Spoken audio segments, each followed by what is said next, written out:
Voilà, alors, dans ce chapitre, c'est un chapitre assez court, donc on terminera aujourd'hui, on aura même le temps de faire un petit peu de TD. Donc on va parler de dipôle actif. Alors, qu'est-ce qu'un dipôle actif? Un dipôle actif, c'est un dipôle susceptible de produire de l'énergie, donc pour faire électrique, bien sûr, pour faire fonctionner un circuit. Alors, voilà, hein, c'est tout simplement des générateurs électriques. Donc pour l'instant, nous, on ne s'en est pas trop préoccupé. Vous voyez, on les a symbolisés par, vous vous souvenez, deux petits traits parallèles, un qui est plus long que l'autre. Le plus long des petits traits, c'était le pôle plus, et le plus court, le pôle moins. Voilà, donc là, on va voir que c'est pas aussi simple que ça, que la tension, en fait, en fonction du courant que va débiter le générateur, elle varie un peu, et on va modéliser. Alors, le seul modèle qu'on va voir, ce sont des modèles linéaires des générateurs, hein, donc les modèles de Norton et de Thevenin, donc le modèle du générateur de tension et le modèle du générateur de courant. Voilà, et avec ça, on s'en sort, en tout cas dans tous nos exos, voilà, avec ces deux modélisations. Alors, ces dipôles actifs, ça peut être, comme vous le voyez là sur les illustrations, des piles électrochimiques. Dans ce cas-là, on a vu que vous aviez deux cuves d'électrolyte avec deux couples oxydoréducteurs différents. Et entre chaque couple a un potentiel standard. Et donc, la tension au moment de la pile chimique, c'était la différence entre ces deux potentiels standards, la différence de potentiel. Donc, donc ça c'est en fait la pile ou la batterie, hein, c'est de l'énergie électrochimique potentielle qui est transformée ensuite en énergie électrique. En dessous, vous avez une éolienne. Donc une éolienne, elle va transformer l'énergie mécanique. Vous voyez, les pales elles vont actionner donc, grâce au vent, donc elles actionnent le rotor d'une machine tournante. Et donc cette machine tournante, elle reçoit de l'énergie mécanique, elle transforme donc cette énergie mécanique en énergie électrique. C'est un convertisseur, si vous voulez, électromécanique. Vous avez ensuite des panneaux solaires ou des piles photovoltaïques. Vous voyez, là, elles transforment le flux lumineux en un courant électrique. Donc c'est l'effet photoélectrique. Donc c'est un photon qui arrive sur un semi-conducteur, il génère une paire électron-trou. Donc l'électron est libre, le trou on peut considérer que c'est une particule positive en électronique. Et donc vous avez comme ça un courant qui va circuler proportionnel un petit peu au flux lumineux. Et juste en dessous, vous avez une batterie de véhicule. Donc là, c'est un accumulateur, c'est-à-dire que c'est une batterie qui peut être rechargée. Lorsqu'il n'y a plus de charge électrique, donc d'énergie potentielle dans la batterie, on peut ensuite la recharger, donc faire l'opération inverse, envoyer de l'électricité, et puis elle recharge, elle se recharge l'énergie potentielle, elle peut refonctionner. Alors, en dessous, vous avez un dipôle actif en convention générateur. Je vous rappelle que la convention générateur, c'est la flèche de la tension vers le haut, le courant vers le haut. Et c'est la convention la plus naturelle pour un dipôle actif, pour un générateur. Hein. Pour le générateur, lorsque la tension est positive, le courant qu'il débite avec flèche dans le même sens que la tension est également positif. Ça ne veut pas dire, je vous l'ai déjà dit, qu'un générateur, on ne peut pas le flécher en convention récepteur. Mais si on le flèche en convention récepteur, vous voyez, vous allez avoir une des grandeurs électriques qui va être négative, hein, ou de signe opposé par rapport à l'autre. Voilà, donc la convention naturelle, on va dire, c'est la convention générateur, c'est celle que j'ai adoptée dans ce chapitre-là. Voilà, alors au niveau du vocabulaire, il y a des dipôles qui sont autonomes, d'autres non autonomes, des dipôles réversibles ou non réversibles. Alors, un dipôle réversible, vous voyez, c'est un dipôle qui peut être rechargé. C'est la batterie de la voiture, par exemple. Vous voyez, une fois qu'elle a été vidée, on peut la recharger et puis elle peut refonctionner. C'est la batterie de l'ordinateur portable, du téléphone portable, etc. Ce sont des dipôles actifs, donc électrochimiques, si vous voulez, qui peuvent être rechargés, qui peuvent resservir une pile classique. Vous voyez, des petites piles 3A, 2A, etc. Ces petites piles-là, par contre, elles ne peuvent pas être rechargées. Elles sont pas réversibles. Voilà, alors là vous avez la caractéristique, c'est intéressant, vous voyez de voir un petit peu la caractéristique d'un dipôle, U fonction de I, c'est-à-dire la tension qu'on va avoir lorsque le courant varie, et on voit que la tension au bord du dipôle ne reste pas constante. On aurait aimé qu'elle reste constante en fonction du courant, ce n'est pas le cas. Alors ce qu'on peut voir, c'est que généralement, au départ, vous voyez la caractéristique est à peu près linéaire. Si on observe un petit peu, la caractéristique est linéaire, et puis après, elle se met, vous voyez, il y a une non-linéarité franche, là, une espèce de coude assez rapide, lorsqu'on essaie de tirer un très fort courant. Vous voyez, et puis sur l'axe abscisse, on arrive au court-circuit. U est égal à 0, donc on a court-circuité la batterie, et on a donc en abscisse, le ICC, le courant de court-circuit de la batterie. Alors bien sûr, il ne faut pas trop s'approcher de cette zone-là. On peut se dire que c'est, voilà, vous l'avez tous plus ou moins expérimenté. C'est une zone où la batterie va beaucoup chauffer. Vous voyez, si vous faites ça avec une pile, elle débite un fort courant et ça peut, dans certains cas, être destructeur pour la batterie. Voilà, alors ce qu'il faut voir aussi, c'est qu'on voit que le début de la caractéristique est à peu près linéaire. Idéalement, bien sûr, avec un générateur de tension, on aurait aimé une caractéristique même horizontale au départ. Horizontale, ça voudrait dire que le U0 varie pas trop, le U reste proche de U0 sur une plage une certaine plage de valeur de courant. Idéalement, un bon générateur, c'est un générateur qui aurait une caractéristique à peu près horizontale. Ce n'est pas tout à fait le cas dans la réalité. La tension en convention générateur, elle décroît lorsque le courant augmente. Donc là, vous avez plutôt également la caractéristique d'un dipôle qui est réversible, puisqu'on a un fonctionnement générateur, on a aussi un fonctionnement récepteur avec un I qui est négatif. Donc c'est la recharge de la batterie ou de l'accumulateur. Voilà. Donc il y a deux points remarquables. Ça c'est une caractéristique réelle. Il n'y a pas eu de modèle, mais il y a deux points remarquables dessus. C'est la tension à vide, le U0, ici.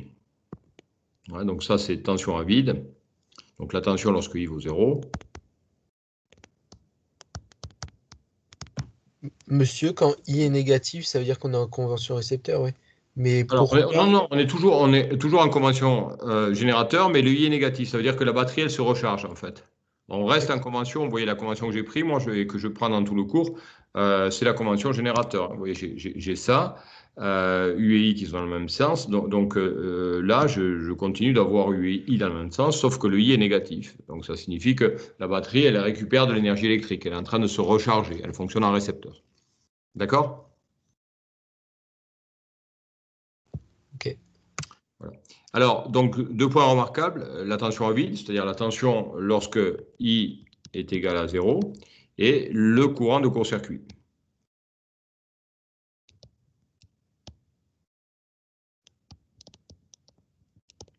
Et le courant de court-circuit, c'est le courant lorsque U est égal à 0. Donc, par contre, faites attention, c'est dangereux d'arriver au court-circuit pour une batterie, surtout si la batterie n'est pas protégée contre les courts-circuits. Voilà, donc il faut se méfier. Donc, le constructeur peut vous donner ce point-là. Voilà, on ne va pas forcément, lorsqu'on a une batterie, on ne va pas essayer de mettre un fil entre les deux bancs de la batterie pour aller au court-circuit. Ça lui ferait débiter un fort courant, ça la décharge très rapidement. Et elle peut beaucoup chauffer, ça peut être assez dangereux. Généralement, les bonnes batteries, elles sont protégées contre le court-circuit. Vous avez un système électronique à l'intérieur avec des diodes qui permet de dévier le courant de ne pas arriver à ce courant très fort qui est le courant de court-circuit. Voilà, donc là on est sur la caractéristique réelle, on vient d'identifier deux points particuliers, donc la tension à vide lorsqu'il est égal à 0 et le courant de court-circuit, ici de la caractéristique réelle. Pour l'instant on n'a pas encore parlé de modèle. Voilà, alors généralement une batterie, elle n'a pas un rendement de 100%, c'est-à-dire que l'énergie qu'elle cède à l'extérieur, c'est un petit peu moins que l'énergie qui était, vous voyez, qui était potentiel électrochimique à l'intérieur de la batterie. Vous voyez, vous n'avez pas un rendement de 100%. Il y a un petit peu que la pile fonctionne en générateur ou qu'elle fonctionne en récepteur. Vous avez un petit peu d'électricité qui est perdue sous forme de chaleur.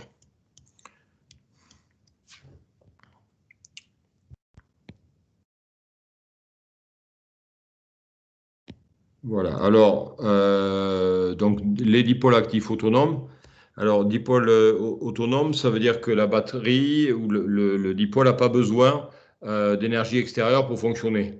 Il est autonome. Donc une pile, hein, c'est constitué d'électrolytes. Vous voyez, dans un contenant, la pile, elle est autonome. On n'en voit rien de plus que ce qui est contenu dans le dipôle pour que ça fonctionne. On parle donc de dipôle autonome.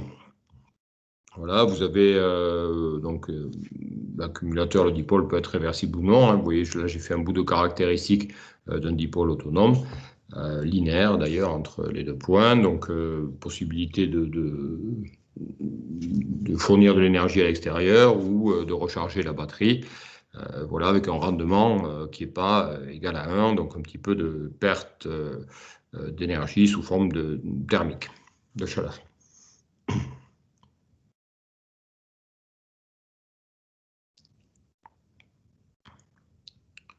Voilà, ensuite des exemples de dipôles non autonomes, une photodiode, une cellule photovoltaïque, une photopile, c'est un dipôle non autonome. Vous voyez, dipôle non autonome, il a besoin, la cellule photovoltaïque, elle a besoin d'énergie lumineuse pour fonctionner.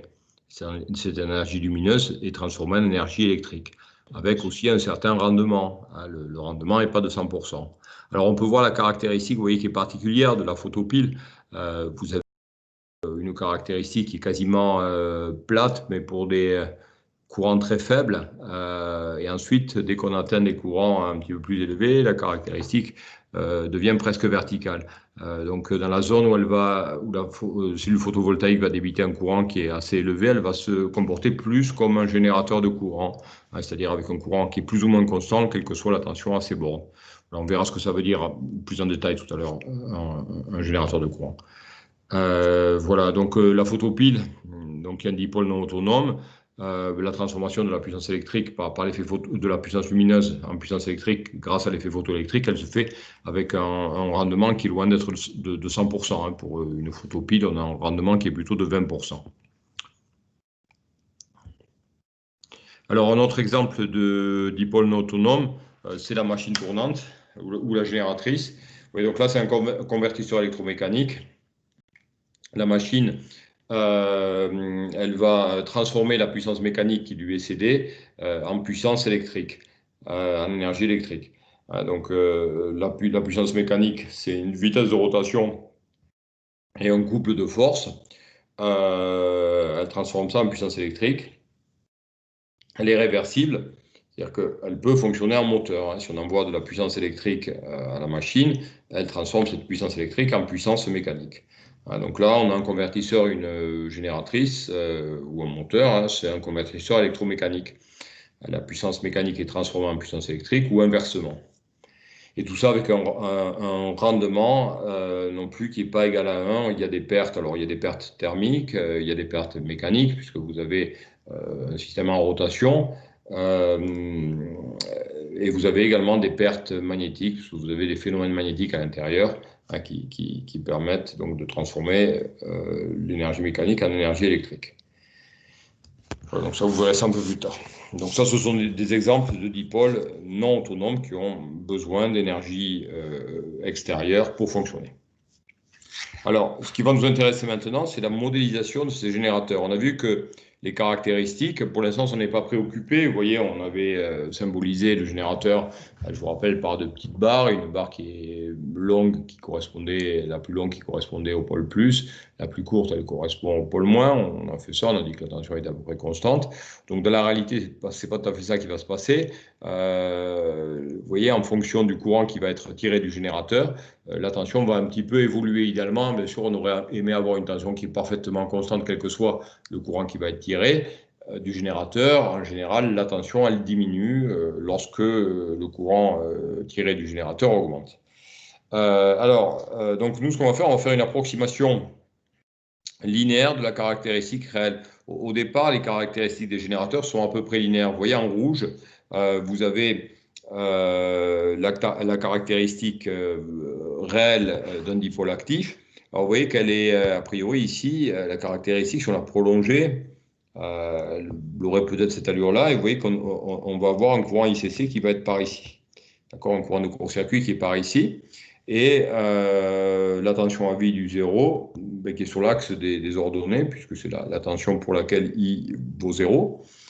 Ce qu'on va essayer de faire, nous, pour ensuite faire des calculs, on va essayer de linéariser la caractéristique et d'avoir une caractéristique au début, donc une droite qui est confondue avec la caractéristique réelle. Ah, donc en vert, c'est le modèle, la caractéristique linéarisée, et en rouge, c'est la caractéristique réelle. Alors vous voyez, regardez, si je la prolonge, cette caractéristique,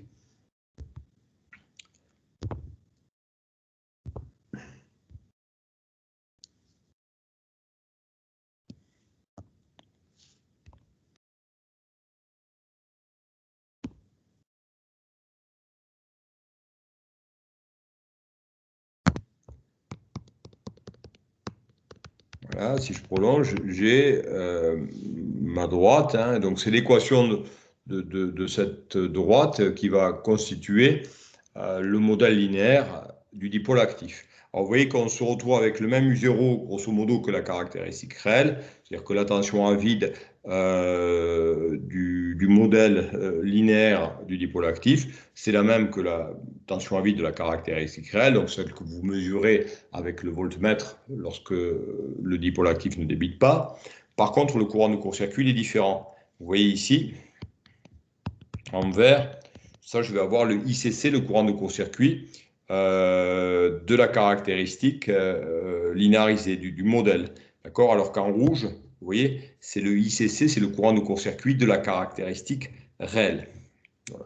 Donc nous, c'est vraiment sur la caractéristique en vert, grâce à la caractéristique en vert, qu'on va travailler. On se dit finalement, si jamais le courant n'est pas trop élevé par rapport au dipôle actif, on va avoir, on peut dire que la caractéristique linéaire et la caractéristique réelle vont être à peu près confondues.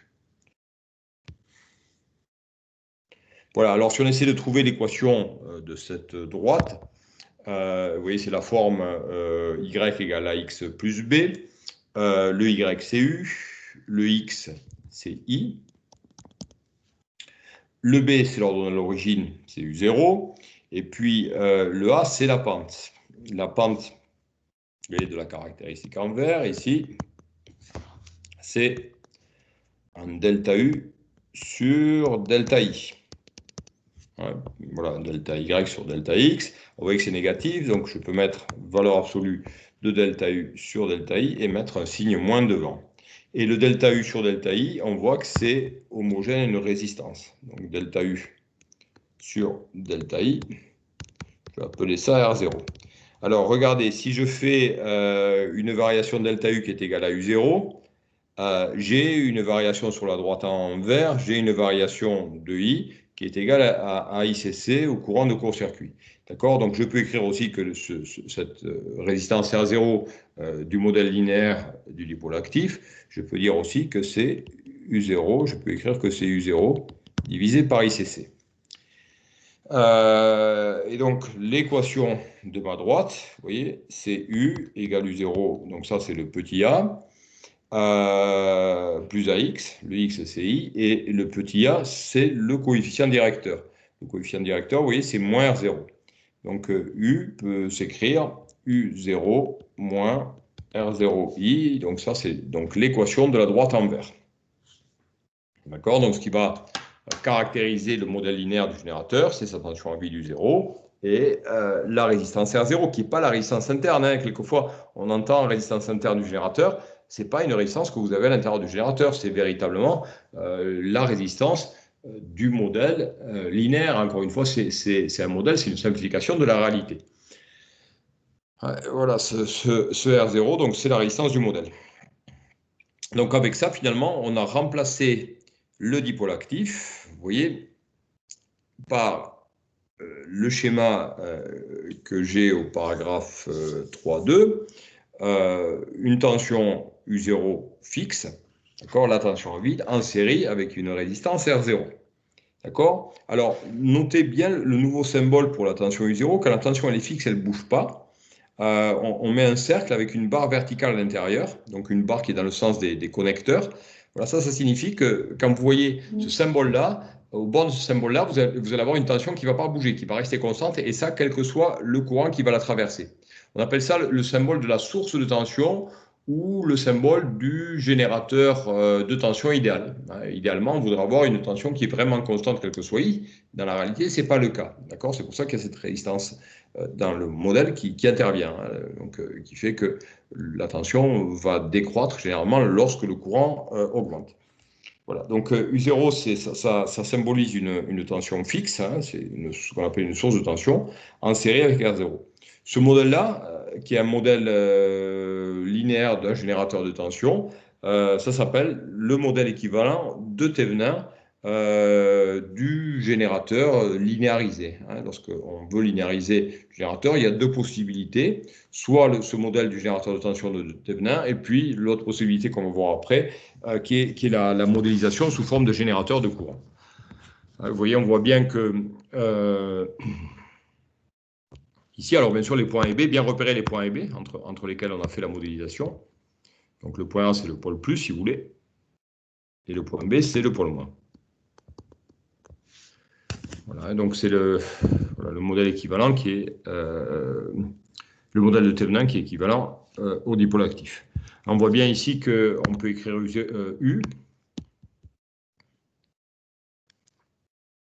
sous la forme U0 plus un UR et le UR ici en convention générateur, l'odome en convention générateur, c'est moins R0I. Hein, donc on a bien ici U qui est égal à U moins R0I. Donc vous voyez cette relation, U égale U0 moins R0I, je peux bien la remplacer par une tension fixe U0 en série avec une résistance R0.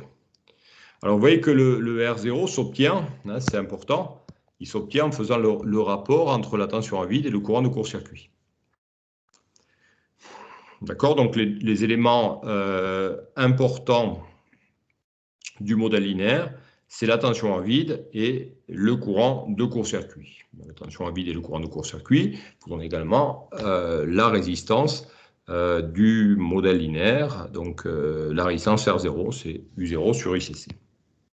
Alors comme on est sur le modèle de Thevenin, ici on appelle ça le modèle équivalent de Thevenin. Alors très souvent, le U0, la tension à vide, on note ça, E Thevenin, E indice TH égale U0. Et la résistance R0, qui est aussi la résistance du modèle de Thevenin, on va la noter R indice TH comme Thevenin. Hein, donc ça, c'est le R0. Et le R indice TH, on vient de voir que c'est U0 sur ICC. Là, voilà un petit peu ce qu'on va faire au niveau des notations. Alors, comme j'ai eu qui est fonction de I, qui est une fonction affine de I, je peux aussi essayer d'écrire I, de trouver I en fonction de U.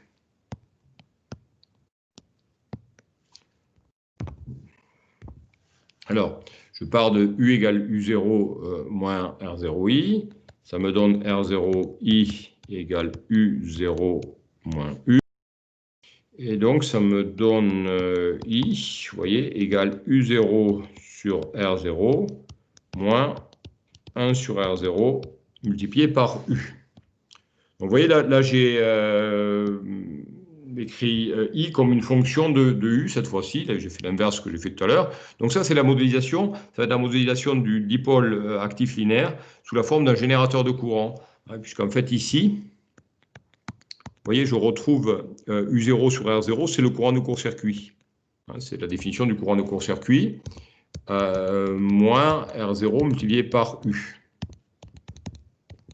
Donc I0, c'est le ICC. On a bien vu que le ICC valait U0 sur R0. Donc cette forme de modélisation sous la forme d'un générateur de courant, ça s'appelle le modèle linéaire équivalent de Norton. Vous voyez, Norton, c'est le générateur de courant, Thevenin, c'est le générateur de tension. Alors là, on a une nouvelle entité électrique qui va apparaître, c'est la source de courant. Vous voyez, le I0, c'est un courant qui est fixe, quelle que soit la tension. Donc ça, on va le symboliser par le symbole suivant. Vous voyez un cercle avec un trait, cette fois-ci horizontal, ou un trait qui est perpendiculaire au connecteur, en série, donc avec une résistance R0. Voilà le dessin modèle, le schéma électrique du modèle de Norton. Hein. Donc, alors, là, les points A et B, vous les avez toujours au même endroit. Hein. Vous voyez, les points. Monsieur, c'est Oui, le I qui est constant. Oui, alors, ce n'est pas le I qui est constant, c'est le I0 qui est constant. Le I, il va dépendre de ce qui est branché sur le générateur. Vous voyez, le I, vous l'avez là, à la sortie, ici. Là. Le I0, je l'ai ici. Ça, le I0, c'est parfaitement constant. Hein, c'est ce qu'on appelle le courant de Norton ou le courant de court-circuit. Il est parfaitement constant. Donc là, j'ai la tension entre A et B, je retrouve ma tension U. Ici, j'ai la résistance R0 et ici, j'ai un courant I', ici, vous voyez, qui est le courant qui traverse R0. Hein, donc, vous voyez, j'ai I qui est égal à I0. Ça, le I0, c'est une constante parfaite, plus I'. Et le I', si je fais la loi d'Ohm en convention générateur sur la résistance R0, j'ai U qui est égal à moins R0 I'. Donc, vous voyez, le I', c'est moins 1 sur R0 fois U. Hein. Donc, on retrouve bien, vous voyez, avec ce schéma-là, j'ai bien la relation I égale I0 moins 1 sur R0 multiplié par U. Et le I0, vous voyez là, cette constante I0, ce courant constant qui ne va pas bouger quel que soit U, hein, le courant U peut bouger, il va bouger, mais le I0 ne va pas bouger. Donc I0, c'est un courant constant. On parle ici de source de courant ou de générateur de courant parfait. Vous voyez, on symbolise ça par un cercle avec un trait, cette fois-ci, qui est horizontal à l'intérieur. Vous voyez, donc, pour vraiment le distinguer, pour qu'on puisse le distinguer de la source de tension parfaite. Donc, le I0, il vaut alors donc U0 sur R0, la tension à bit divisée par R0. Voilà, et on note également, donc ce courant-là, c'est ICC, c'est aussi le courant IN, puisque c'est le courant du modèle de Norton, c'est le courant IN. Voilà, donc IN égale U0 sur R0, et puis le R0, on l'appelle aussi Rn, puisqu'on est sur le modèle de Norton. D'accord ? Donc le I0 ou IN, c'est une source de courant parfaite, c'est-à-dire que c'est un courant tout le temps constant, quel que soit U, quel que soit I, et R0, on appelle ça également Rn, la résistance du modèle de Norton. Voilà, c'est la résistance qui vient en parallèle avec la source I0 dans le modèle de Norton. C'est aussi, hein, vous voyez que le R0, c'est commun aussi avec le modèle de Thevenin. On peut dire que R0 égale Rn, c'est aussi égal à R Thevenin. Voilà, alors notez bien les deux modèles. Vous voyez, le modèle de Thevenin, c'est un modèle série, c'est-à-dire que vous avez la source U0 de tension parfaite, U0 qui est en série avec R0 entre les points A et B. Et par contre, le modèle de Norton, c'est un modèle de générateur de courant, mais c'est un modèle parallèle, c'est-à-dire que la source I0, elle est en parallèle avec la résistance R0 entre les points A et B. Hein. Il faut bien voir où sont placés les points A et B ici. Alors, comme le dit... Je vous écoute, mademoiselle. Une question. Trouver U égale à I', c'est la relation égale à RI, mais le R, là, c'est un ligne négative. Parce qu'on est en convention, vous voyez ici, on est en convention récepteur pour faire la loi d'Ohm, pour pouvoir écrire que I est égal à I0 plus I'. On est en convention générateur sur la résistance R0. Donc vous avez, sur la résistance R0, vous avez la tension U qui est vers le haut et le courant I' qui est vers le haut. Donc vous avez U qui est égal à moins R0 I'. Donc convention générateur, loi d'Ohm en convention générateur. Donc U égale moins RI. Donc U égale moins R0 I', I' égale moins R0 fois U. D'accord ? Okay. Oui. J'avais une question aussi. Je vous écoute. Vous laissez I' égale moins 1 sur R0 fois U. Oui. Ça a un but ou pas? Ou on pourrait simplifier moins U sur R0? Oui, on peut l'écrire moins U sur R0, c'est simplement pour vous montrer qu'on a bien une fonction, vous voyez, quelque chose qui est de la forme Y égale à X plus B, c'est-à-dire le Y ici, ce serait le I, le X, c'est le U. Hein, c'est pour vous montrer que I, c'est une fonction de U. Hein, donc le I0, c'est l'ordonnée à l'origine ou la source de courant parfaite, vous voyez, donc la source de Norton, et le moins 1 sur R0, c'est le coefficient direct, ça va être le coefficient directeur de la caractéristique. Vous voyez, c'est pour bien séparer voilà, les deux variables grand I et grand U, et ensuite le petit b et le petit a des maths, donc l'ordonnée à l'origine, et puis le moins 1 sur R0 qui va être la pente de la caractéristique. Ah oui, oui, d'accord, je vois, Voilà, merci. vous pouvez tout à fait, hein, ce que j'ai voulu faire ici. Voilà, alors ce qui est très important, c'est que de voir que le dipôle actif il est équivalent à son modèle de Thevenin, il est aussi équivalent à son modèle de Norton. On dit également que le dipôle actif est équivalent à un générateur linéaire de tension et qu'il est aussi équivalent à un générateur linéaire de courant. Donc les deux, le générateur linéaire de tension, qui est le modèle de Thevenin, et le générateur linéaire de courant, qui est le modèle de Norton, les deux sont équivalents l'un à l'autre. Donc ce qui est important, hein, c'est les formules de passage du modèle de Thevenin au modèle de Norton. Voilà. Et ensuite, dans un circuit, dans certains cas, ça va être plus simple d'utiliser le modèle de Thevenin. Dans d'autres cas, c'est le modèle de Norton qui aura toute sa place. Donc, on verra dans quel cas il faut utiliser plus le modèle de Thevenin que le modèle de Norton. Voilà. Mais pour l'instant, ce qui est important, ça va être l'équivalence entre les deux modèles. C'est ce que voilà, je voulais un peu dire ici, mais je vais le remettre en clair si vous voulez. Voilà, donc ça c'est traité dans le chapitre, dans le paragraphe suivant, le paragraphe 3.4. Voilà, mais moi je vais le détailler ici. Je vais vous donner les formules de passage, donc on a plus ou moins vu déjà ici. Hein. Donc c'est l'équivalence entre les deux types de générateurs. Donc moi je parle d'équivalence modèle de Thevenin, modèle de Norton. Donc ça c'est fondamental pour la suite.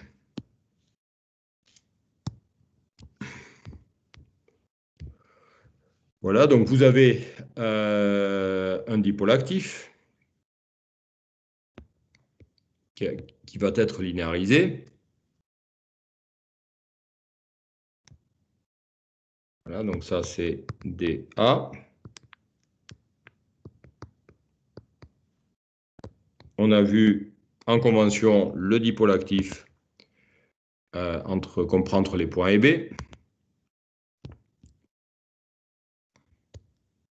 Voilà, les points A et B, j'aime bien les mettre parce que ça permet de bien voir entre quels points on fait l'équivalence. Vous voyez, les équivalences qu'on fait, c'est toujours les équivalences d'un dipôle à un autre dipôle. Donc, il faut bien voir entre quels points on a fait ces équivalences. Donc, vous voyez, là, je note mes points A et B, je mets une couleur différente. Voilà, je suis en convention générateur, donc j'ai la tension qui est vers le haut et le courant qui va être débité, qui est dans le même sens que la tension. Ça, d'après Thevenin, hein, si le dipôle est linéarisé, c'est équivalent à un générateur de tension. Donc, on va mettre une flèche d'équivalence ici. Ah, c'est pas ça que je voulais faire. Voilà, donc ici,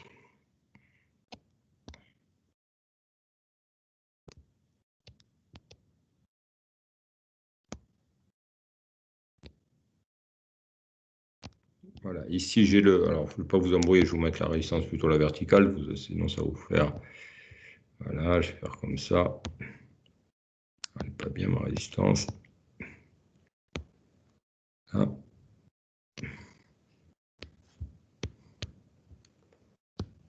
Voilà, donc mes deux points A et B.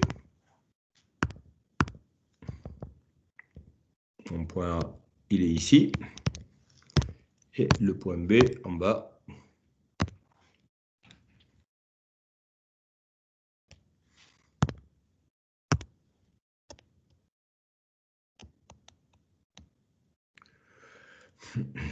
Voilà, donc là, la tension de Thevenin. Ici, le TH. Et la résistance de Thevenin. Le courant I, la tension U. Et bien voir également où se trouve la tension U, le courant I du dipôle actif sur le modèle, hein, ici le modèle de Thevenin. D'accord, donc ça c'est la transformation de Thevenin, et ça, bien sûr, c'est parfaitement équivalent également à un générateur de courant. Donc ça va être le modèle de Norton. Donc le générateur de courant, c'est la source. de courant. Vous voyez la différence entre les symboles. La barre ici est horizontale.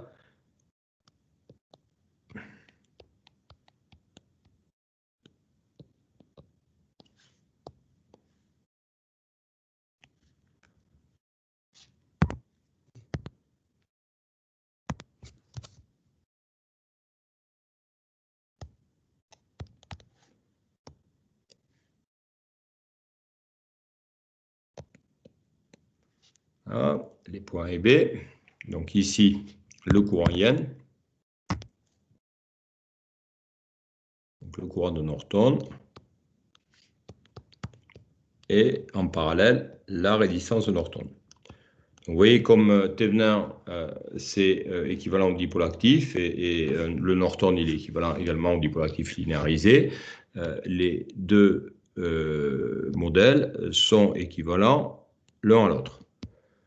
Il y a équivalence entre les deux. Alors, vous voyez les formules de passage de l'un à l'autre, hein, c'est IN. Alors, je vous rappelle que le IN, hein, c'est aussi, ça se note aussi I0 ou ICC, puisque c'est le courant de court-circuit.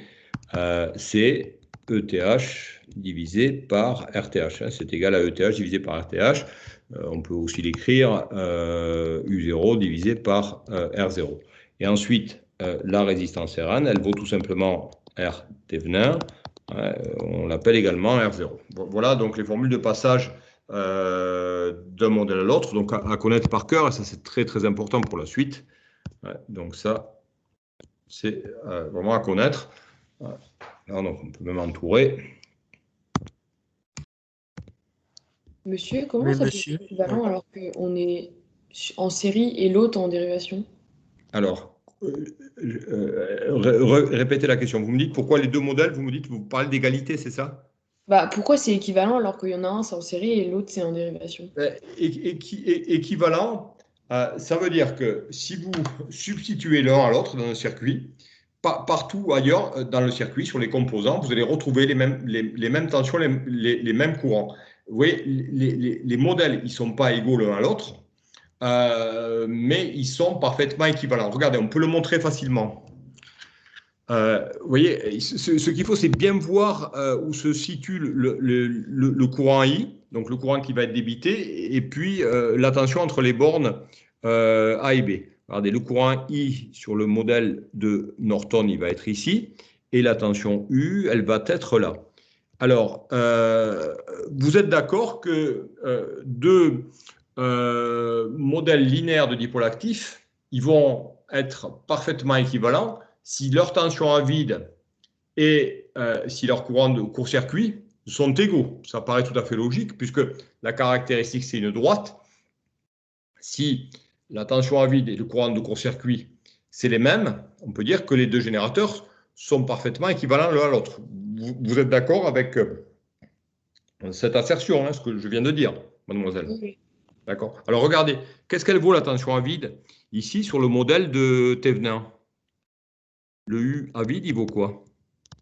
À vide, ça veut dire qu'un I est égal à 0. Si le I vaut 0, c'est-à-dire que si le générateur n'est pas branché, que vaut le U à vide sur le modèle de Thévenin? Alors dites-moi. I vaut 0, donc il ne va pas y avoir de chute de tension dans RTH. Donc U vaut quoi? U vaut tout simplement Bon, ETH. H. D'accord? Le U à vide, c'est ETH. Alors, maintenant, si je fais la même chose sur le modèle de Norton, que vaut, on va mettre le UN à vide sur le modèle de Norton. Vous voyez, qu'est-ce qu'elle vaut cette tension à vide? Donc, c'est-à-dire si le courant est égal à 0. Vous voyez, vous avez le courant IN qui vaut 0. Que vaut le U à vide sur le modèle du bas? Qu'est-ce qu'il va faire le courant IN si le I vaut 0? Ça veut dire que le courant IN, il passe où? Si le I vers l'extérieur, il vaut 0, le courant de Norton IN, il passe dans quoi? Intégralement? Bah, dans Rn. Dans Rn. Donc le UN, il vaut quoi? Si I vaut 0, il vaut simplement Rn multiplié par... Ben, vous me dites, regardez, I égale 0. Vous me dites, tout le courant IN, il passe dans Rn. Donc le U entre A et B, il vaut quoi tout simplement? Si I vaut 0, il vaut Vous venez de me le dire. IN fois RN. Voilà, IN fois RN.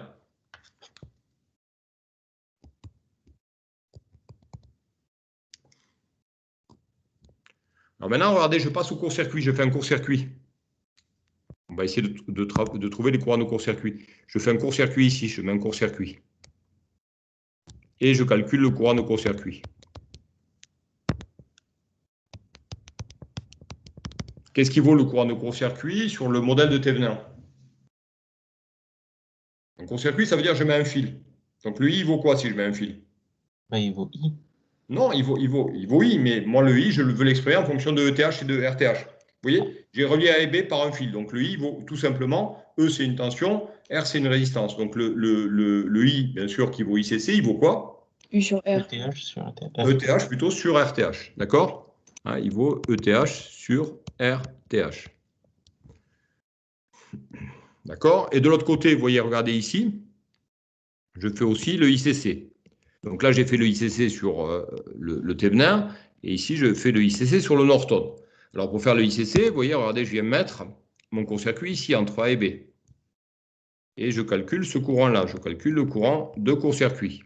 Qu'est-ce qui se passe si je mets un court-circuit en parallèle avec une résistance? Qu'est-ce qui lui arrive à la résistance? Le court-circuit, c'est un fil, donc une résistance 0. Je mets ça en parallèle avec une résistance Rn qui est non nulle. Qu'est-ce qui lui arrive à Rn? Elle n'est pas traversée par le courant? Elle n'est pas traversée par le courant, donc on peut l'enlever. Je peux faire ça. D'accord? Et donc, que vaut le ICC? S'il n'y a plus la résistance, le ICC, il vaut forcément, dites-moi, IN. IN. D'accord?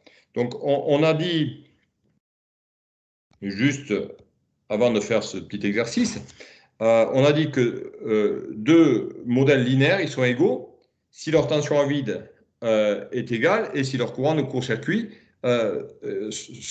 sont égaux également. Donc regardez, j'ai les deux tensions à vide du modèle de Thévenin et du modèle de Norton qui sont égales si ETH égale à Rn IN et les courants de court-circuit ils sont égaux à condition que ETH sur RTH soit égal à IN. D'accord? Alors, qu'est-ce que ça signifie? Ben, ça signifie que RTH donc, est égal à RNIN, ça c'est évident. Et pour que la deuxième relation y ait égalité aussi, il faut que RTH soit égal à Rn. Puisque là, ici j'ai RTH, ici j'avais Rn, il faut que RTH soit égal à Rn. Et vous voyez, regardez, ça, c'est la même chose que ce que j'ai écrit là. Ici, qu'est-ce que j'ai écrit? J'ai écrit IN égale ETH sur Rn. Ici, vous voyez, j'ai écrit donc plutôt IN égale ETH sur RTH. Et comme là, ce que je viens d'encadrer, j'ai ETH qui est égal à RNIN, vous voyez que IN est égal à ETH sur Rn, mais comme je dois avoir aussi RTH qui est égal à Rn, je peux aussi dire que IN est égal à ETH sur RTH. Donc écrire exactement ce que j'ai écrit dans le premier cadre. Et ensuite, bien sûr, j'ai forcément le RTH égal à Rn. Donc ça veut dire, vous voyez, est-ce que vous avez compris ce que j'ai fait? Ça veut dire que le modèle de Thévenin est équivalent au modèle de Norton, à condition d'appliquer les relations ETH égale RNIN et RTH égale Rn. Est-ce que vous avez tous compris ma démonstration? Ça va? Moi, j'ai juste pas compris si vous pouviez réexpliquer la tension UN à vide. Mais UN à vide, c'est ça le court-circuit. À vide, ça veut dire avec I égale à 0. Donc, vous voyez, si je n'ai pas le court-circuit, vous voyez, je l'ai mis en jaune, hein, j'ai mis un petit trait doré là pour faire le court-circuit. Si je n'ai pas ce fil, vous voyez que tout le courant IN, il passe dans la résistance Rn. Il passe intégralement dans la résistance Rn, puisque si c'est à vide, le I vaut 0. Donc, le courant de la source IN, il va dans Rn. Donc, la tension, vous voyez, si je fais ça,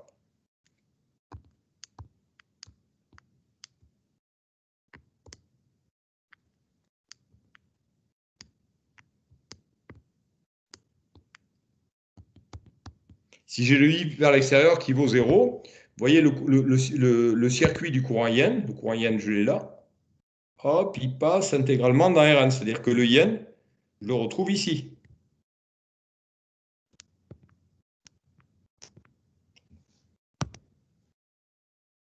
Il fait ça.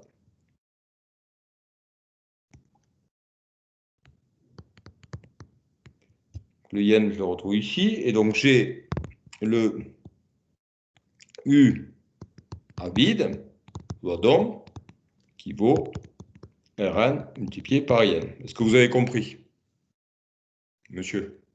Ah, ok. D'accord? Donc, vous voyez, pour qu'ils soient parfaitement équivalents, ces deux fonctions affines, vous voyez, mais caractéristiques, y égale à x plus b.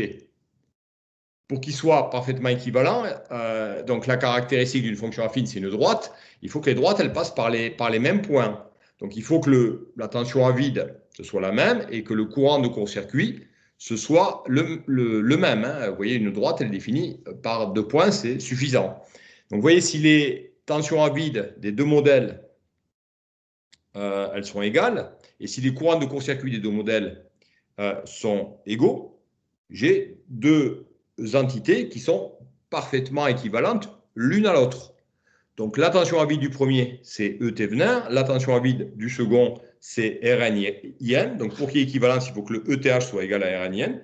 C'est ce que j'ai mis dans le deuxième petit carré. Et ensuite, pour que les courants de court-circuit soient égaux, le premier courant de court-circuit, c'est ETH sur RTH. Le deuxième, c'est IN. Ben, pour qu'ils soient égaux, il faut que Rn soit égal à RTH. Hein. Le Rn ici égale au RTH qui est ici. D'accord? Donc on arrive à ces deux relations-là. ETH égale RNIN, RTH égale Rn. Ça signifie que si j'applique ces relations-là, ces deux relations-là, les deux générateurs, donc linéaires, le modèle de Thévenin et le modèle de Norton, ils sont parfaitement équivalents. On peut substituer l'un à l'autre, bien sûr, à condition de passer de l'un à l'autre avec les deux relations ETH égale RNIN et RTH égale Rn. Est-ce que c'est compris là maintenant? Tout le monde. Ça va? Oui, non? Ah oui, c'est bon. Ouais. Bon, voilà. Ouais, c'est pas forcément évident, mais bon, voilà, c'est ça la démonstration. D'accord? Voilà, donc ça, aussi bizarre que ça puisse paraître, on peut prendre le générateur de tension, mettre le générateur de courant à la place, et on va trouver les mêmes résultats sur le circuit sur lequel on rebranche un générateur de courant. Voilà, et on verra dans quelle situation il vaut mieux travailler avec le Thévenin et dans quelle autre il vaut mieux travailler avec le Norton. Alors, je reviens au paragraphe 3.5. Vous voyez, donc sur la notion de source de tension ou de générateur de tension idéale. Donc, vous voyez, quand vous voyez l'entité, le cercle avec une barre à l'intérieur qui est dans le sens des connecteurs, ben, ça signifie qu'on a un générateur de tension idéale ou une source parfaite de tension, si vous voulez. Et donc, la caractéristique, vous voyez, c'est une tension U0 qui est constante, quel que soit le courant I qui traverse le générateur de tension idéal ou la source de tension. Hein. Vous voyez, la caractéristique est bien horizontale. Ce serait le générateur de tension parfait. Voilà. Et pour le générateur de courant, c'est idéal, ou la source de courant, c'est l'inverse. Donc, vous voyez que le symbole est différent. Un cercle avec un trait à l'intérieur qui est perpendiculaire au connecteur. Et dans ce cas-là, vous avez donc le courant entre P de N vers P, qui est égal à I0, et ça, quelle que soit la tension à ces bornes. Donc, vous voyez la caractéristique hein, dans un repère U fonction de I, c'est une caractéristique verticale. C'est toujours égal à I0, et ça, quelle que soit la tension. Hein. Donc, vous voyez, c'est un peu des entités qui jouent un rôle opposé. Hein. Une, c'est une tension qui ne bouge pas entre les bornes, quel que soit le courant, et puis l'autre, c'est le courant, au contraire, qui est constant, quelle que soit la tension aux bornes. D'accord? Donc, générateur de tension idéale, générateur de courant idéal, ou on parle également de source de tension, et puis l'autre de source de courant. Voilà, alors maintenant, on va voir comment on peut réduire un ensemble de générateurs en série ou en parallèle. Donc ça, c'est un petit peu à rapprocher de ce qu'on fait pour les résistances. Vous voyez, quand vous avez des résistances qui sont en série ou en dérivation entre deux points, on aime bien les remplacer par une seule résistance équivalente. Pareil pour les condensateurs ou les bobines, de manière à simplifier le circuit. Donc là, on a des générateurs. Alors, tout d'abord, donc, des générateurs qui sont en série. Donc, on connaît le modèle linéaire de chacun des générateurs. Hein, donc, E1, R1, E2, R2, c'est les tensions de Thévenin et les résistances de Thévenin des deux générateurs. Donc, on se place entre deux points, les points A et B. Donc, je redessine le circuit avec E1, R1 et puis E2, R2. Et c'est immédiat. Vous voyez qu'on peut réduire ces deux générateurs à un seul générateur, puisque les tensions vont s'ajouter de force électromotrice ou de force de Thévenin, si vous voulez, de tension de Thévenin égale à E1 plus E2. Ça, je l'appelais E indice ES, hein, comme le E le S, c'est le modèle série, puisque là, les deux générateurs sont en série. Et puis, les deux résistances R1 et R2, elles sont en série, donc on peut les ajouter. Donc, vous voyez que le RS, c'est R1 plus R2.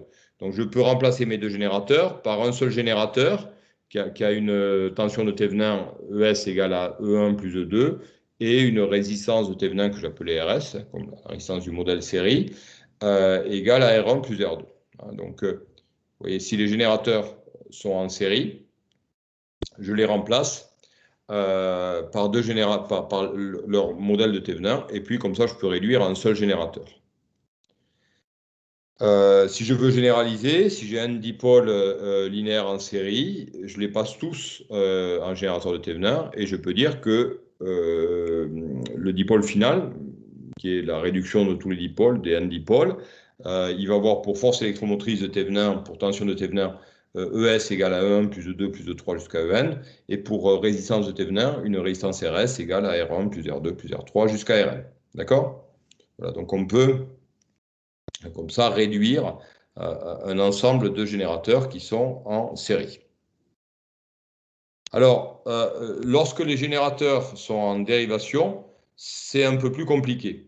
Voilà, donc je pars de deux générateurs qui sont en dérivation, E1, R1 en parallèle avec E2 et R2. Et là, pour réduire, il va falloir que je passe obligatoirement par le modèle de Norton. Hein. C'est ça qui permet de réduire des générateurs en dérivation.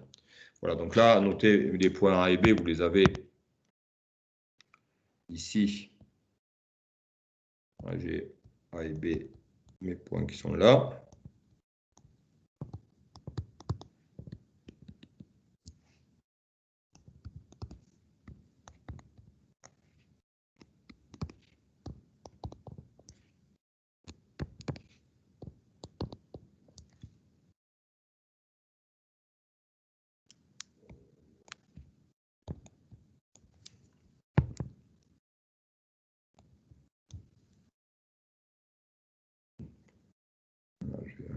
Agrandir, on va bien voir ce qu'on fait. Donc les deux générateurs sont en parallèle, on connaît les éléments de Thévenin de chacun des générateurs. Donc le premier c'est E1 R1, donc je refais le dessin à droite, vous voyez E1 R1 en parallèle avec E2 et R2 entre les points A et B. Notez bien où est-ce qu'on trouve la tension U, le courant I, et puis les points A et B, ça c'est important.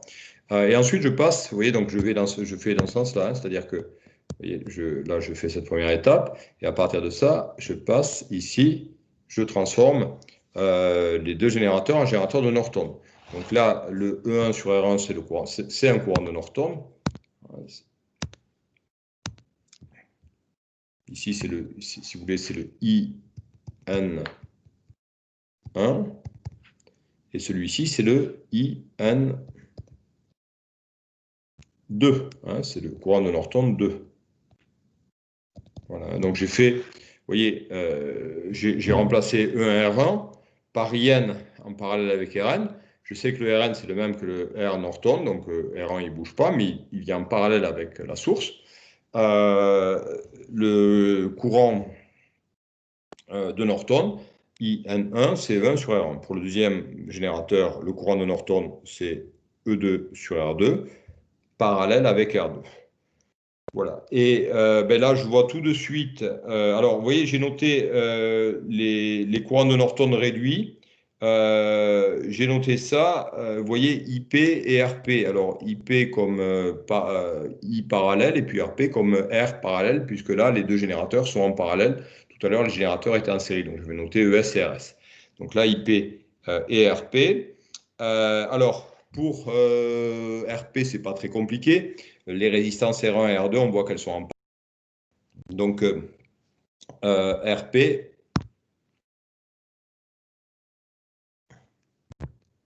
RP vaut R1, R2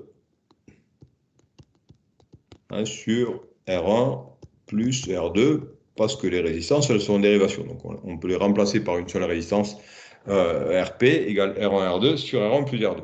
Alors, pour trouver ensuite le courant de Norton équivalent à l'ensemble des deux générateurs en dérivation, ben, je me sers de ce que j'ai vu tout à l'heure. Je sais que le courant de Norton, c'est le courant de court-circuit. Donc, je vais mettre, regardez, je vais mettre un court-circuit entre A et B et je vais essayer de calculer le courant de court-circuit. Ce courant de court-circuit, ça va être le courant de Norton de l'ensemble, hein, puisque le courant de Norton, c'est aussi le courant de court-circuit. IN égale à I0 égale à ICC. Donc, je mets le court-circuit entre A et B et je calcule le courant IP qui circule entre A et B.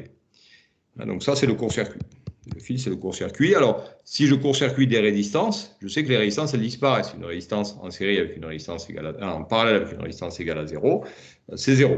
D'accord? Donc là, j'ai R2 qui disparaît, R1 qui disparaît. Et puis, j'ai plus qu'à faire une simple loi des nœuds. J'ai IP qui est égal à IN1 plus IN2.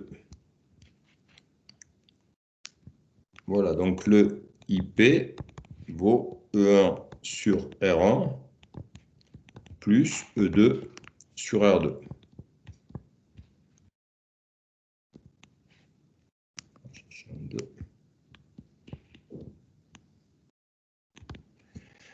Voilà, donc vous voyez, on montre que le courant IP des deux générateurs réduits, c'est la somme des deux courants de court-circuit, donc c'est la somme de IN1 et de IN2, donc IP vaut E1 sur R1 plus E2 sur R2. Et la résistance RP, on a montré que c'était R1, R2 sur R1 plus R2. Donc vous voyez qu'on peut remplacer ces deux générateurs en parallèle par un générateur de Norton, donc de source de courant IP égale donc à E1 sur R1 plus E2 sur R2, en parallèle avec une résistance RP qui vaut R1, R2 sur R1 plus R2. Et éventuellement, si je veux revenir au modèle de Thevenin, il faut que je refasse une transformation Thevenin-Norton. Donc pour repasser là, je vais écrire que le EP c'est RP IP et que le RP, ben le RP ça reste RP, hein, oui, ça reste la résistance RP.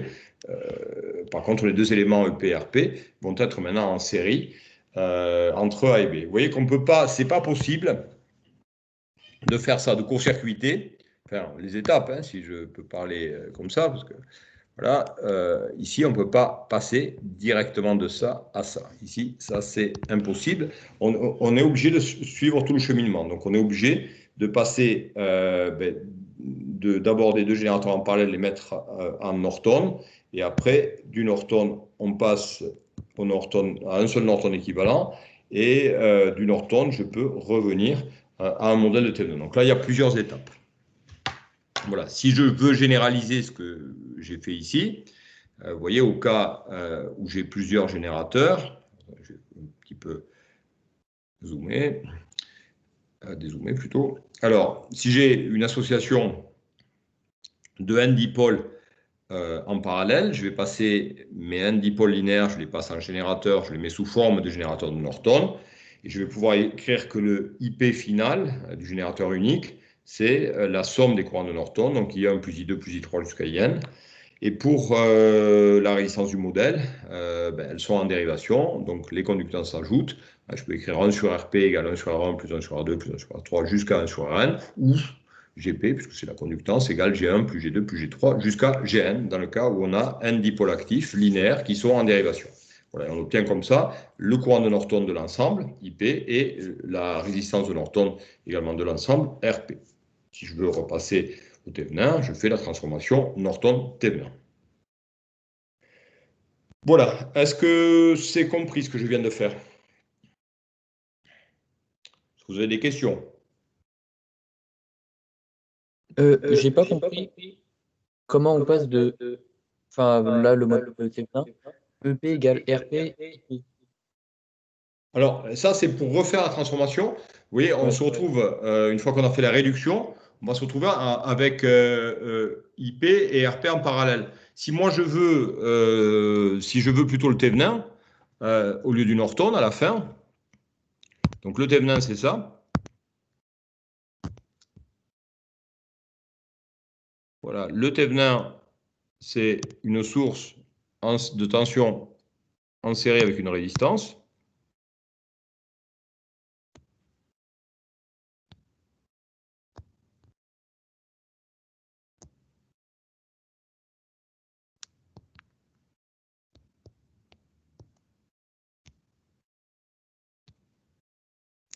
Voilà. Moi, si après je veux ça, donc le ETH et le RTH, je fais ma transformation de Thévenin-Norton. Vous voyez, j'ai RPIP, donc je peux écrire que ETH, alors moi je l'ai appelé EP, hein, parce que c'est la tension de Thévenin de l'association en parallèle, je l'ai appelé EP, je fais la formule RNIN. Vous voyez, ici le RNIN, ça fait RPIP. Et ensuite, le RTH, ça reste RP, puisque RTH égale RN quand on fait la transformation de Norton. Donc là, on passe d'un modèle de Norton, RP parallèle avec IP, c'est le modèle de Norton, au modèle de Thévenin, au modèle équivalent de Thévenin. Le modèle équivalent de Thévenin, c'est une force électromotrice, ETH, donc égale RPIP, en série avec RTH, et le RTH vaut RN, donc le RTH vaut RP. D'accord? Ok. Voilà. Alors, juste pour terminer, un truc extrêmement simple, hein, c'est la loi de Pouillet, donc ce n'est pas forcément à retenir. Alors, la loi de Pouillet, c'est vous voyez, une loi qui vous permet de calculer I quand vous avez un certain nombre de générateurs de Thévenin qui sont en série, qui sont reliés les uns aux autres, comme ça, en formant une maille série. Donc, le courant, c'est le même dans tous les générateurs. Alors, on montre avec la loi des mailles que le courant I qui va circuler dans ces générateurs en série fermés, c'est la somme des EI qui sont dans le même sens, moins la somme des EJ qui sont en sens inverse, et divisé par la somme des résistances. Donc en fait, c'est juste une application de la loi des mailles. J'ai fait un petit exemple dans le cadre. Je vous laisse le noter si vous voulez. Oui, j'ai pris 3 générateurs. Donc un premier E1 et R1, donc E1 10 volts, R1 égale 5 ohms. Ensuite, un deuxième E2 série avec R2, et puis un troisième E3 série avec R3. Donc vous voyez que c'est un circuit série, le courant I c'est le même partout. Voilà, j'ai pas pris les mêmes, toutes les tensions E, elles ne sont pas forcément orientées dans le même sens. Toutes les tensions de Thévenin ne sont pas orientées dans le même sens. Et là, j'ai juste appliqué la loi des mailles. Donc, comme sens positif, j'ai pris le sens trigot. Et vous savez que bon, je fais la somme des tensions, et je mets un plus ou un moins, plus si la tension est dans le même sens que le sens d'orientation de la maille, moins si la tension est en sens inverse par rapport au sens d'orientation de la maille. Voilà, alors je fais le tour, je commence par E1. E1, il est dans le même sens, plus E1, U1 en sens inverse, donc moins U1. Ensuite, U2 en sens inverse, donc moins U2. E2 est dans le même sens, donc plus E2. U3 en sens inverse, moins U3. Et ensuite, E3 est en sens inverse du sens plus, donc moins E3. Et tout ça, ça vaut 0. Vous voyez que U1, U2 et U3, c'est les tensions au bord des résistances R1, R2 et R3. Elles sont en convention récepteur, puisque sur ces résistances U et I sont en sens inverse. Donc je peux écrire que E1 plus E2 moins E3 est égal à moins, alors je mets moins R1 I1, moins R2 I2 et moins R3 I3, donc je peux mettre I en facteur, donc moins R1 plus R2 plus R3 fois I, et tout ça vaut 0. Et donc I vaut E1 plus E2 moins E3 sur R1 plus R2 et plus R3. Voilà, vous voyez bien qu'on a bien fait hein, ce qui est écrit dans le cadre en haut. Somme des UI dans le même sens, moins somme des EJ en sens inverse, divisé par la somme des résistances. Donc les UI qui sont dans le même sens que le courant c'est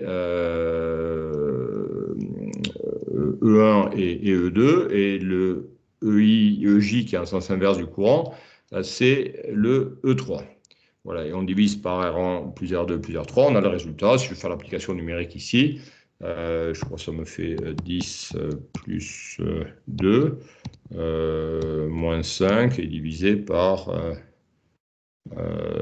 5 plus 10 et plus 3. Ça fait 7 sur 18. Là, je crois que ça fait 0, autour de 0,39 ampères, il me semble, si vous faites l'application numérique. Voilà, donc, ce n'est pas nécessaire de la retenir, cette loi. Hein. Sachez que ça se retrouve avec la loi des mailles. Voilà.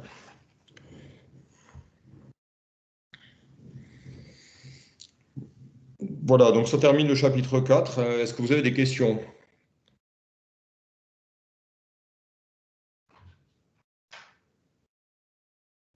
Il n'y a pas de questions?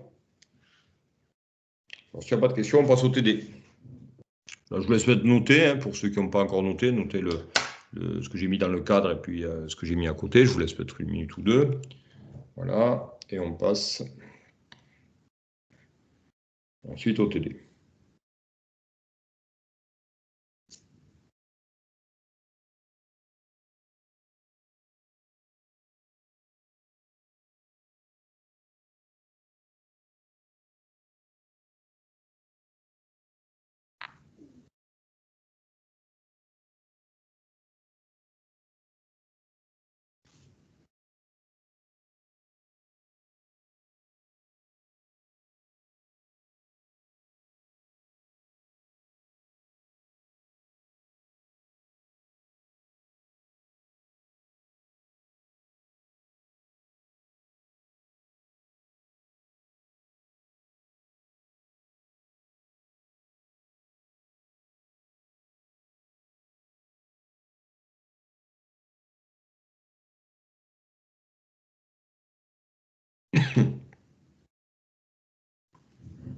Voilà, donc si vous n'avez pas de questions sur le cours, je passe au TD. Je voulais faire, alors pour faire pareil que tous les autres groupes, on va faire les 3 premiers exercices du TAC.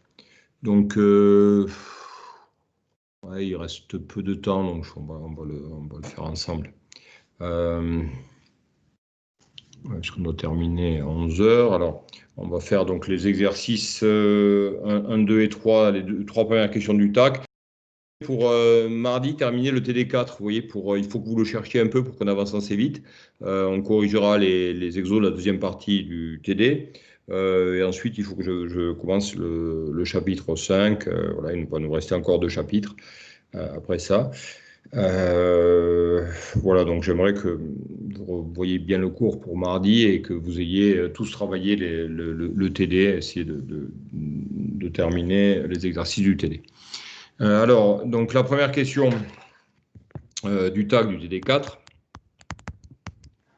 Là, on vous donne une caractéristique d'un générateur qui est réversible. Voilà, et on souhaite avoir la tension à vide et le courant de court-circuit.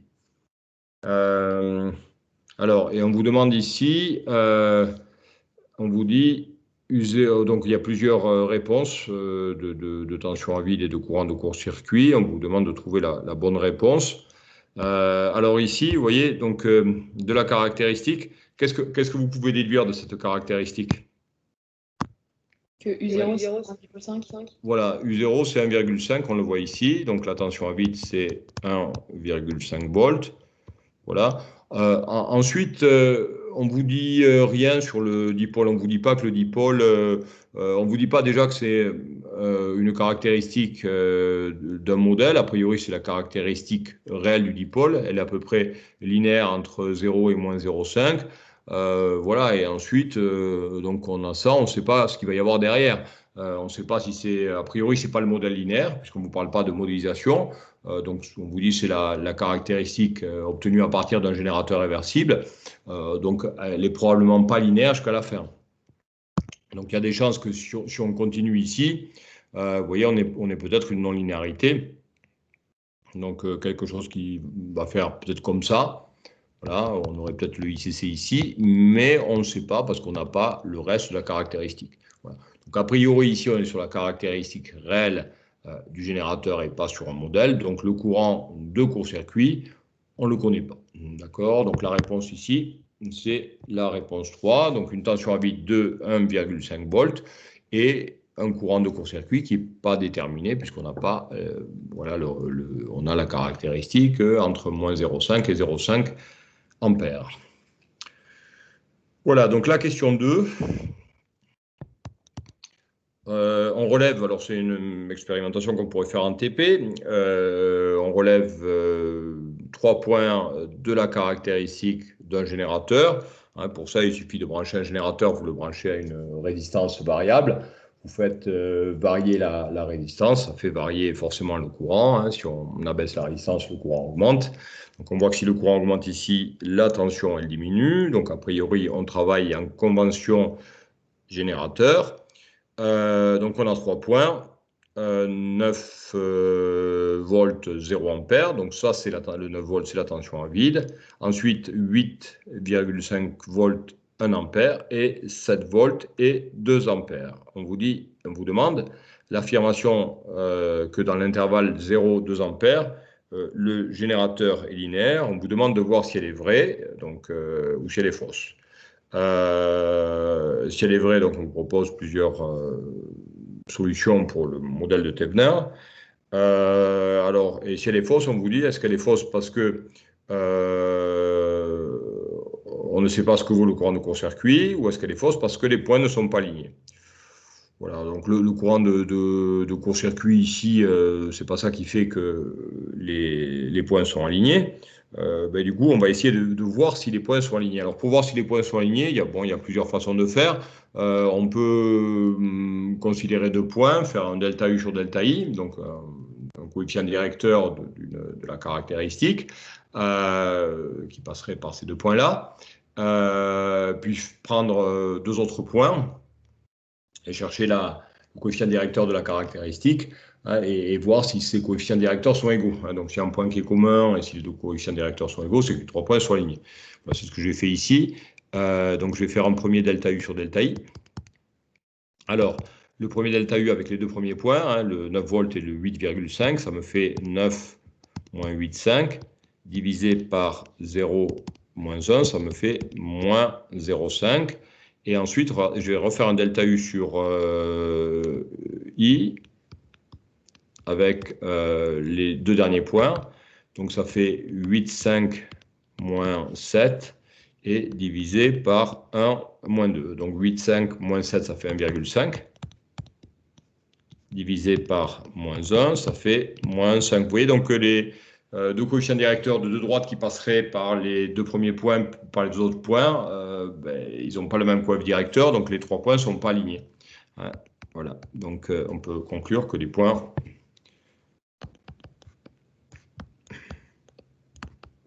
Ces 3 points ne sont pas alignés, donc le bout de caractéristique n'est pas linéaire.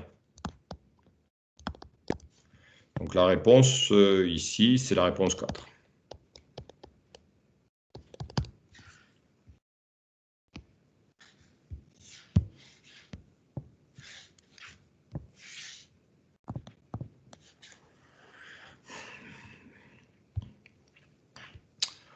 Voilà, et pour terminer, je n'irai pas plus loin. Voilà, vous avez donc 4 possibilités d'éléments de Thevenin. Hein, c'est donc le modèle de Thevenin qu'on vous demande. Et ce modèle de Thevenin, on vous demande de le relever à partir de la caractéristique courant-tension, I fonction de U. Donc, a priori, la caractéristique courant-tension, elle vous donnerait plus le modèle de Norton. Alors, on peut relever ici, et faites attention, en ordonnée, vous avez I, en abscisse, vous avez U. Ici, on peut relever le courant de court-circuit. Ça, c'est le ICC, hein, puisque U est égal à 0 et I différent de 0. Donc, le ICC vaut 12 ampères. Et puis, ce point-là, ici, c'est la tension à vide, c'est le U0. Le U0 vaut 24 volts, c'est la tension U, lorsque I est égal à 0. Voilà, donc le U0, c'est E Thévenin. Donc E Thévenin, la tension à vide, c'est E Thévenin. Donc E Thévenin vaut 24 volts. Et le ICC, c'est aussi le courant IN, c'est le courant de Norton, qui vaut 12 ampères. Et on a vu, dans l'équivalence Norton-Thévenin, que RTH égale RN. Le R Thévenin et R Norton, ils sont égaux. Et c'est égal à ETH divisé par ICC ou divisé par IN. Donc 24 sur 12, ça fait 2 ohms. D'accord? Donc les éléments de Thévenin, 24 volts et 2 ohms, c'était la réponse de ohm et 24 volts, la réponse 2. Voilà. Voilà, ça termine ce que je voulais faire avec vous aujourd'hui. Voilà, est-ce que vous avez des questions sur cette partie-là? Dites-moi. Des questions? Oui, non? Non, ça va. Non, ça va. Donc, essayez de revoir tout ça pour mardi. Et je vous dis, vous cherchez la fin du TD, s'il vous plaît. Donc, le reste du TAC et puis la deuxième partie.